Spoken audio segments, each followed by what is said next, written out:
전능하사 천지를 만드신 하나님 아버지를 내가 믿사오며 그 외아들 우리 주 예수 그리스도를 믿사오니 이는 성령으로 잉태하사 동정녀 마리아에게 나시고 본디오 빌라도에게 고난을 받으사 십자가에 못 박혀 죽으시고 장사한 지 사흘 만에 죽은 자 가운데서 다시 살아나시며 하늘에 오르사 전능하신 하나님 우편에 앉아 계시다가 저리로서 산자와 죽은 자를 심판하러 오시리라.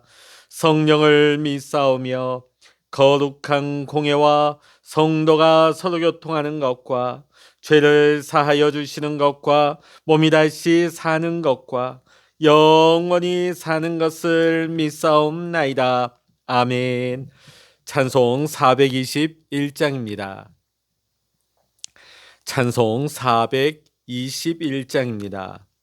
내가 예수 믿고서 죄사함 받아 나의 모든 것 다 변했네. 지금 내가 가는 길 천국길이요 주의 피로 내 죄가 씻겼네. 나의 모든 것 변하고 그 피로 구속 받았네. 하나님은 나의 구원 되시오니 내게 정죄하먹겠네. 주님 밝은 빛에서 어둠에 치니 나의 모든 것 다 변했네. 지금 내가 주 앞에 온전케 됨은 주의 공로를 의지함일세. 나의 모든 것 변하고 그 피로 구속 받았네. 하나님은 나의 구원 되시오니 내게 정죄하먹겠네. 내게 성령이 임하고 그 크신 사랑 나의 마음에 가득 채우며 모든 공포 내게서 물리치시니 내 맘 항상 주 안에 있겠네. 나의 모든 것 변하고 그 피로 구속 받았네. 하나님은 나의 구원 되시오니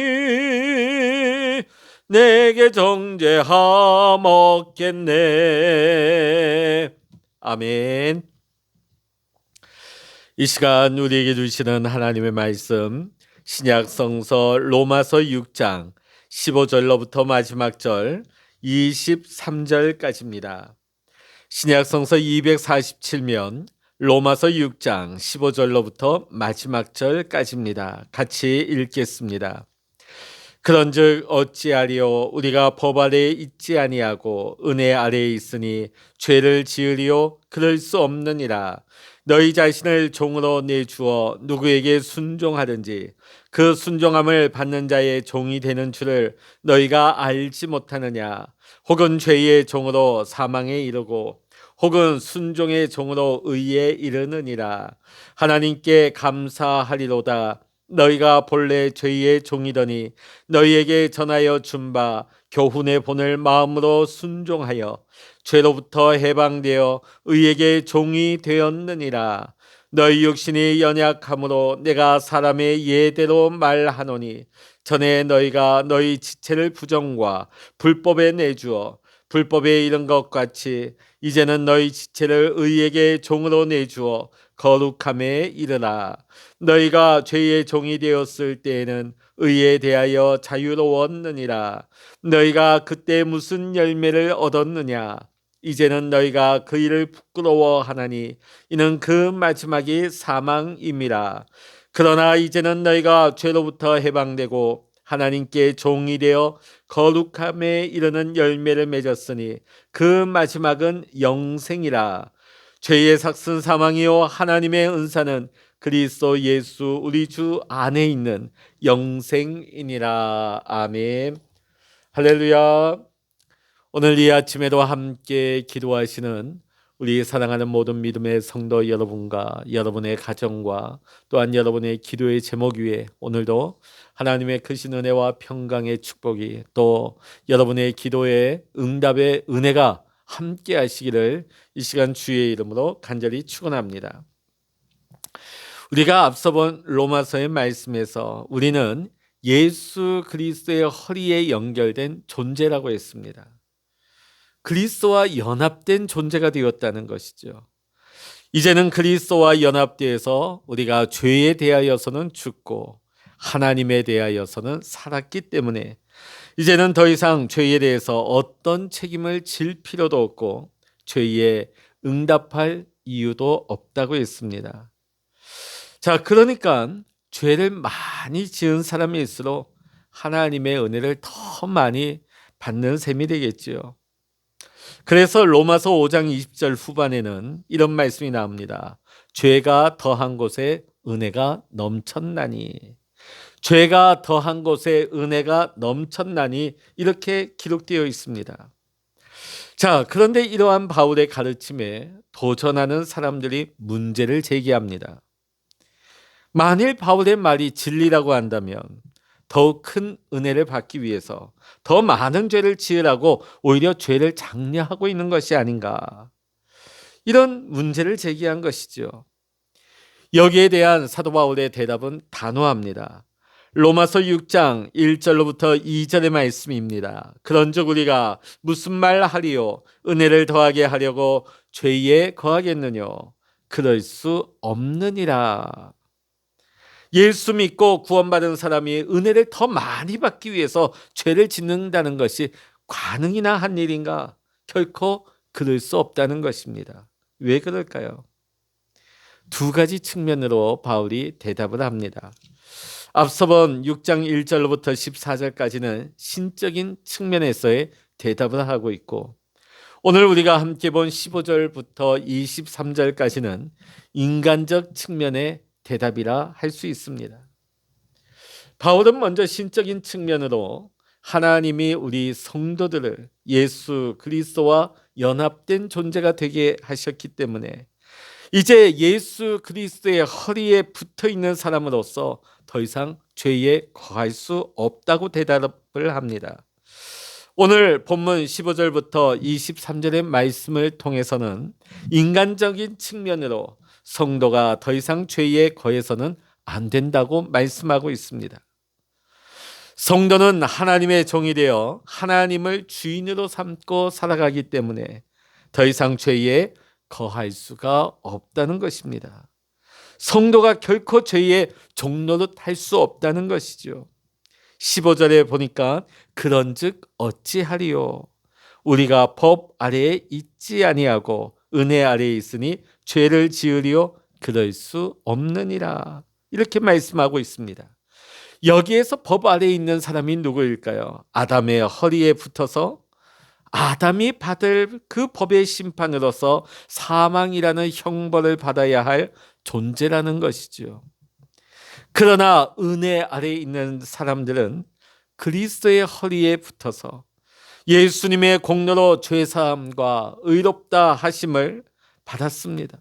또 영생을 얻은 존재가 되었습니다. 그러니 이제 은혜 아래에 있는 자가 이제는 은혜 아래에 있어서 천국의 소망을 가진 자가 아무렇게나 살아가자 이렇게 할 수가 없다는 말씀이죠. 이것이 오늘 사도 바울의 대답입니다. 오늘 본문에는 인간에게 두 종류의 주인이 있고 또한 두 종류의 삶이 있다 하는 것을 분명하게 보여주고 있습니다. 먼저 인간에게는 두 주인이 있다고 오늘 16절부터 18절의 말씀에서 바울은 밝히고 있습니다. 인간에게는 오직 두 종류의 주인이 있을 뿐입니다. 16절의 말씀입니다. 너희 자신을 종으로 들여 누구에게 순종하든지 그 순종함을 받는 자의 종이 되는 줄을 너희가 알지 못하느냐. 혹은 죄의 종으로 사망에 이르고 순종의 종으로 의에 이르느니라. 아멘. 너희 자신을 종으로 드린다. 오늘날 우리에게는 별로 좀 이해가 되지 않고 와닿지 않지만 당시 이 말씀을 받는 1세기의 사람들에게는 자연스럽게 와닿는 말씀이었습니다. 당시는 오늘날처럼 사회보장제도나 복지제도가 없었기 때문에 일거리가 없게 되면 굶어 죽는 일이 다반사였습니다. 그러다 보니까 굶어 죽는 일을 면하기 위해서 부자들을 찾아가 스스로 자기 자신을 종으로 삼아달라고 하는 사람들이 있었다는 것입니다. 부자의 종이 되어 살아가는 것입니다. 자, 그래서 어떤 부자를 만나서 자신의 주인으로 삼느냐 하는 것은 굉장히 중요한 거였습니다. 종을 받은 주인은 종의 필요한 것을 채워줍니다. 먹고 사는 것을 해결해주고 결혼도 할 수 있도록 해주고 가정을 이루게 해줍니다. 종이 이제 생명을 유지하며 살아갈 수 있는 모든 것을 도와주는 것이죠. 주인은 종을 그리고 일꾼으로 고용하는 것입니다. 자, 그러니까 그 당시 종은 자기의 어려운 삶을 해결하기 위해서 자기 자신을 스스로 주인의 종으로 삼게 된 것이지요. 그런데 16절 후반의 말씀 보니 혹은 죄의 종으로 사망에 이르고 순종의 종으로 의에 이르느니라 이렇게 말씀하고 있습니다. 자, 종으로 자신을 드리는데 죄의 종이 되면 사망에 이르게 되고 순종에 드리게 되면 순종의 의에 이르게 된다 이렇게 말씀하고 있습니다. 자, 여기서 순종의 종은 18절에 의하면 의의 종이 되고 22절에 의하면 하나님의 종이 된다 했습니다. 그러니까 모든 인간은 둘 중에 하나입니다. 죄의 종이 되거나 의의 종이 되든지 그 둘 중에 하나가 된다는 것입니다. 결코 중간지대는 없습니다. 중립은 없습니다. 자, 그런데 당시 바울의 반대자들은 이러한 바울의 논리에 대해서 강력하게 반대했습니다. 나는 바울의 논리를 받아들일 수 없다. 나는 종교적인 사람이 아니기 때문에 나는 하나님의 종도 아니고 나는 죄도 짓지 않기 때문에 죄의 종도 아니다. 지금 바울은 말도 안 되는 거짓된 전제를 가지고 논리를 펼치고 있다. 이렇게 대들면서 항변을 했다고 합니다. 이에 대해서 바울은 이렇게 답변을 합니다. 19절에 너희 육신이 연약함으로 내가 사람의 예대로 말하노니 전에 너희가 너희 지체를 부정과 불법에 들여 불법에 이른 것 같이.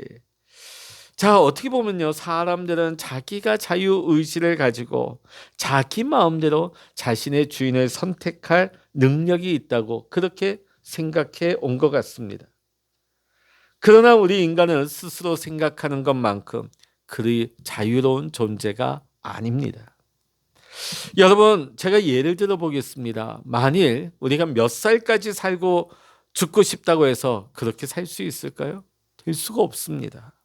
제가 이번 주일에도 그렇게 말씀드렸습니다. 종말은 어느 순간에 예기치 않은 때 도적같이 찾아온다는 거예요.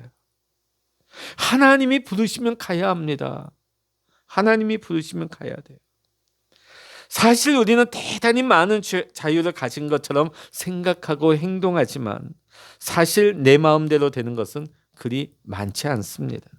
지극히 제한적인 자유를 가지고 있을 뿐입니다. 완전한 자유는 누구에게만 있을까요? 오직 하나님께만 있는 것입니다. 우리 인간은 완전히 자유로운 존재가 아닌 것입니다. 우리가 가지고 있는 자유는 많은 한계를 가지고 있습니다. 한 예를 들어보겠습니다. 호랑이 앞에 사육사가 두 가지 음식을 놔뒀어요. 하나는 풀을 갖다 놓고 하나는 고기 덩어리를 갖다 놨습니다. 자, 호랑이는 뭘 먹을까요? 두 가지를 다 먹을 수 있는데 당연히 고기 덩어리를 먹겠죠. 자, 물론 풀을 먹는다 해도 호랑이가 굶어 죽지는 않을 것입니다.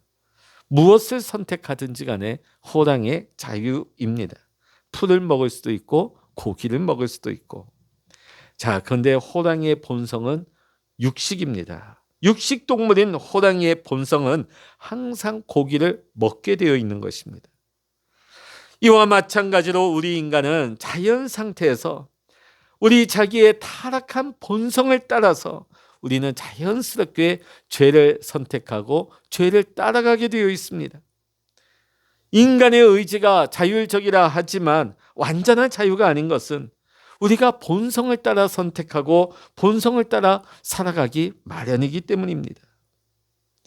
여러분, 인간이 죄인이고 죄악된 본성을 가지고 있다 하는 것은 이미 우리가 앞서 보았던 로마서 1장부터 3장에서 결론이 났습니다. 우리 인간은 아담으로부터 죄를 전가받았습니다. 또한 죄에 대한 책임도 전가받았습니다. 죄악된 본성까지도 아담으로부터 우리는 전가받았습니다. 그래서 예레미야 선지자는 만물보다 부패하고 거짓된 것인 바로 우리 인간의 마음이라고 했습니다. 로마서 1장부터 3장까지의 결론은 명백합니다. 그러면 어떠하뇨? 우리는 나으뇨? 결코 아니라. 유대인이나 헬라인이나 다 죄 아래 있고 의인은 없나니 하나도 없으며 깨닫는 자도 없고 하나님을 찾는 자도 없다. 다 무익하게 하게 되고 선을 행하는 자도 없나니 하나도 없다고 합니다. 그리고 하나님을 두려워하지 않는다고 합니다. 하나님을 두려워하지 않는 인간의 본성은 아무리 이 세상에서 착한 사람이라 할지라도 하나님을 경외하거나 경배하지를 않는 것입니다. 오히려 하나님을 대적하고 하나님을 반역하는 쪽으로 가도록 되어 있습니다. 왜? 우리 인간의 본성이 하나님을 두려워하지 않기 때문입니다. 이것이 바로 칼빈주의에서 말하는 인간의 전적인 타락인 것입니다. 그러니까 나는 죄의 종이 아니다, 나는 하나님의 종도 아니고 나는 죄의 종도 아니라고 주장할 사람이 아무도 없다는 것이죠. 인간은 죄의 종으로 살든지 의의 종이 되든지 그 둘 중 하나입니다. 중립은 없습니다. 중간지대는 없습니다. 하나님의 은혜로 말미암아 그리스도와 연합된 우리 성도들은 이제 죄로부터 해방되어서 의에게 종이 되온 것입니다. 의의 종이 된 것입니다. 그러므로 이제 의가 우리의 주인이 된 것입니다.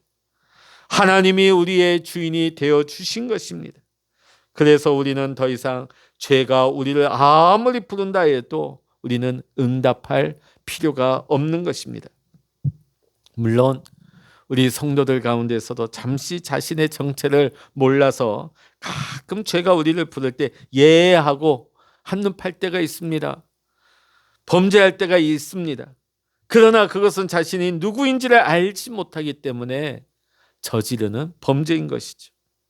자신의 변화된 신분과 위치를 알지 못한 채 과거에 저지르던 습관, 남아있는 내 안의 죄성을 쫓아 범죄한 것입니다.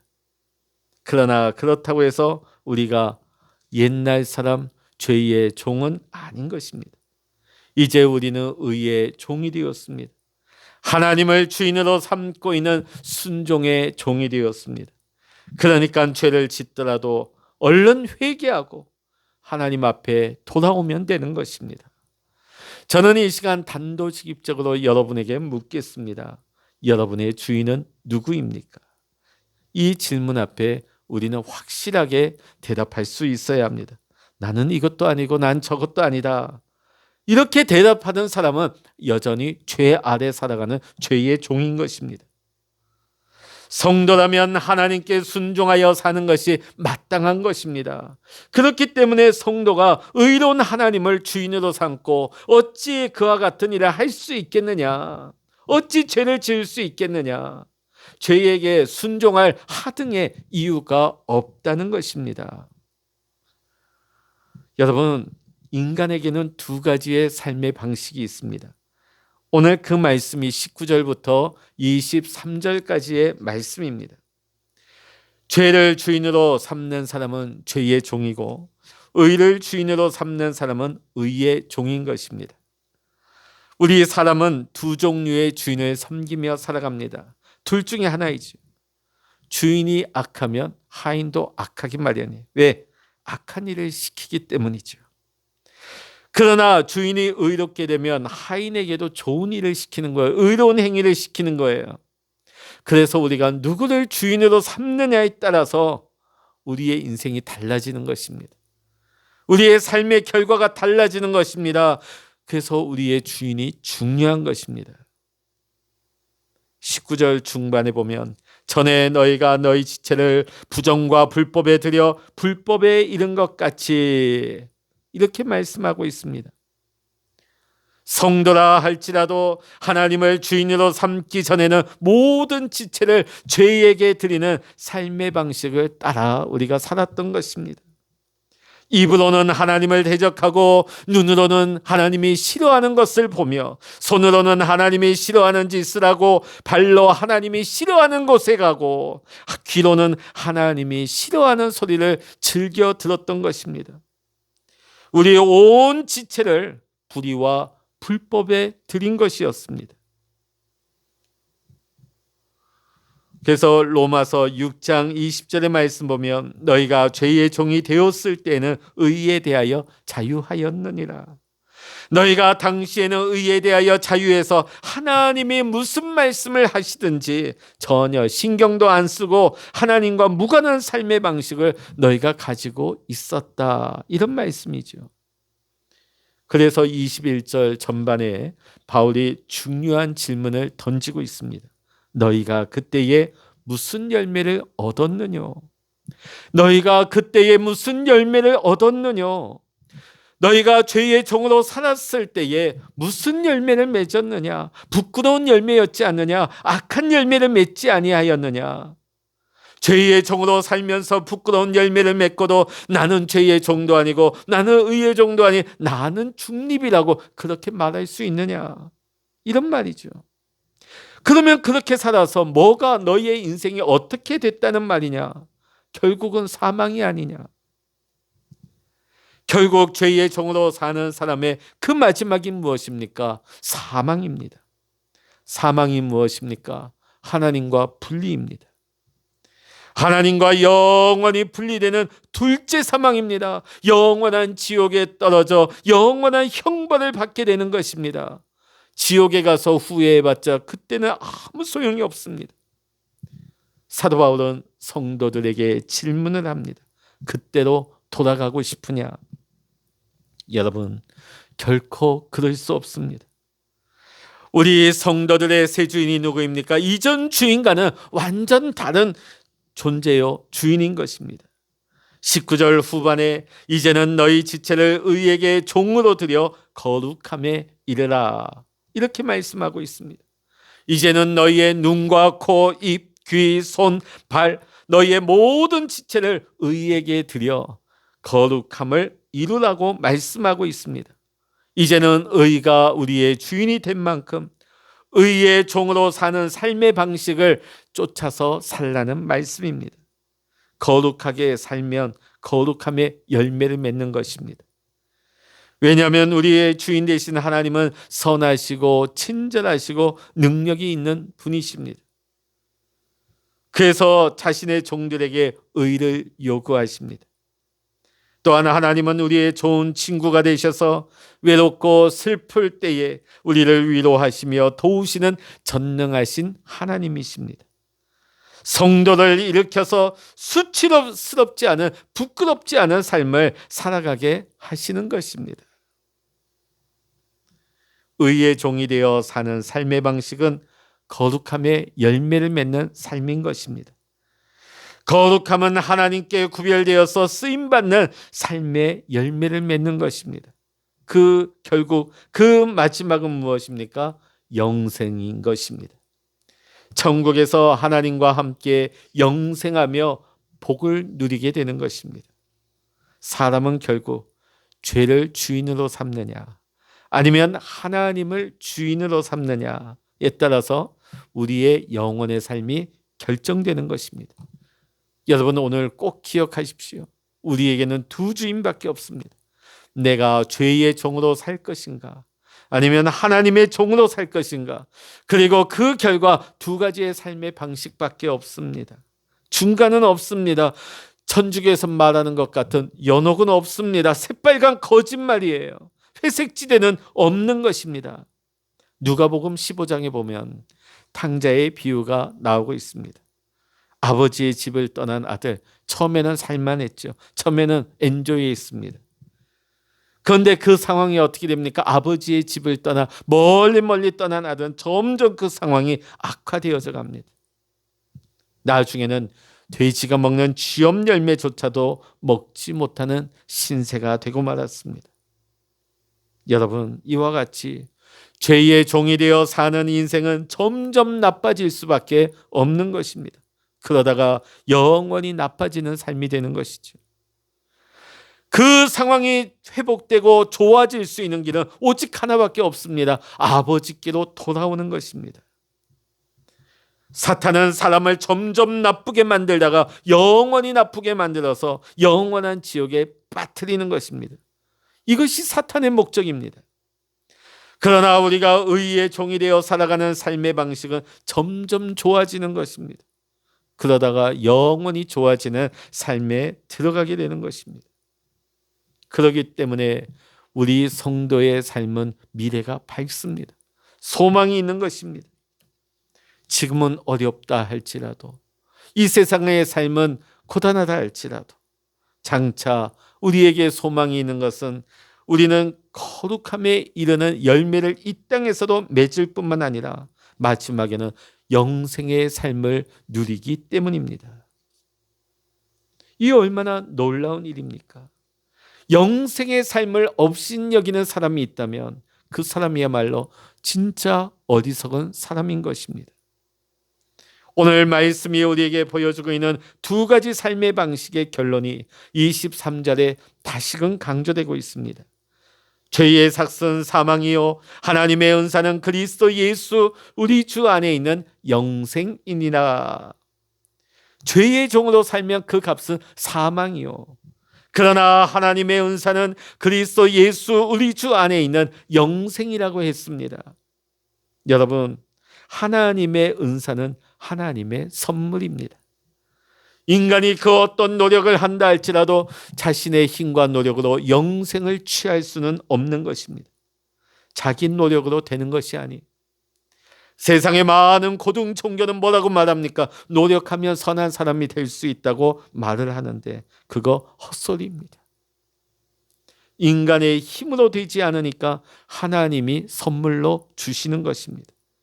구원은 하나님의 선물입니다. 거저 주시는 선물입니다. 은혜의 선물인 것입니다. 그런데 왜 이 선물을 거절합니까? 왜 이 은혜를 거부하는 겁니까? 여러분은 지금 어떤 주인을 섬기고 계십니까? 죄입니까? 의입니까? 그리고 여러분은 어떤 삶의 방식을 따라가고 있습니까? 죄의 종입니까? 의의 종입니까? 의의 종이 좋습니까? 죄의 종이 좋습니까? 결국 우리의 삶의 결국은 무엇일까요? 사망입니까? 영생입니까? 복음은 애매모호하지 않습니다. 어떤 분은 기독교가 어렵다고도 합니다. 뭐가 어렵습니까?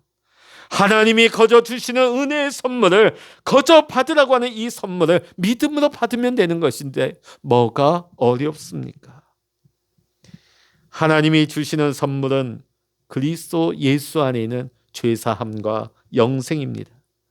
여러분, 이 선물을 거절하지 마시기 바랍니다. 하나님을 내 인생의 주인 삼아 내 모든 지체를 의에게 드려 의의 종으로 살고 거룩함의 열매를 맺으며 장차 우리가 천국에서 영생하며 살아갈 수 있는 이 시간 우리 모든 믿음의 성도님들 되시기를 이 시간 주의 이름으로 간절히 축원합니다. 기도하시겠습니다. 할렐루야. 하나님 아버지, 오늘 우리에게는 두 가지의 주인이 있습니다. 하나는 죄의 종이 되는 것이고 하나는 의의 종이 되는 것입니다. 또한 우리에게는 두 가지 삶의 방식이 있습니다. 죄의 종노릇 하다가 영원한 사망에 떨어지는가 하면 우리가 의의 종으로 살며 영원한 생명에 들어가는 것입니다. 오늘 내 삶의 주인은 누구이며 내 삶의 방식은 무엇입니까?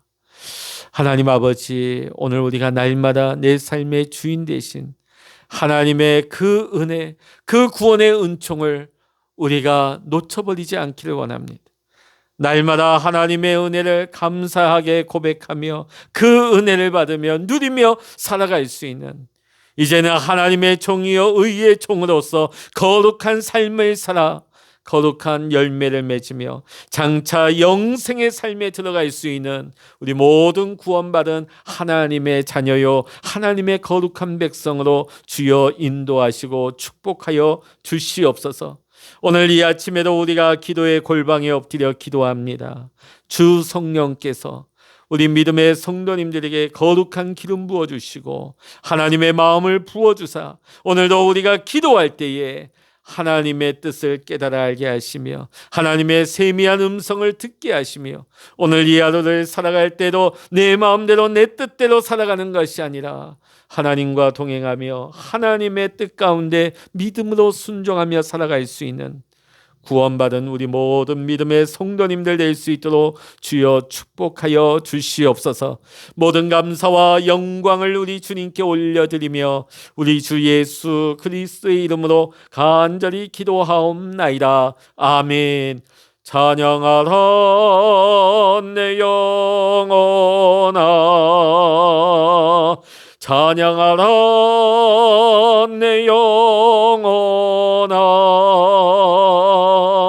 내 속에 있는 것들아 다 찬양하라. 기도하라 내 영혼아, 기도하라 내 영혼아, 내 속에 있는 것들아 다 기도하라.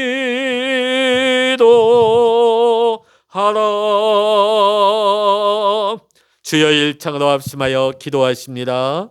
주여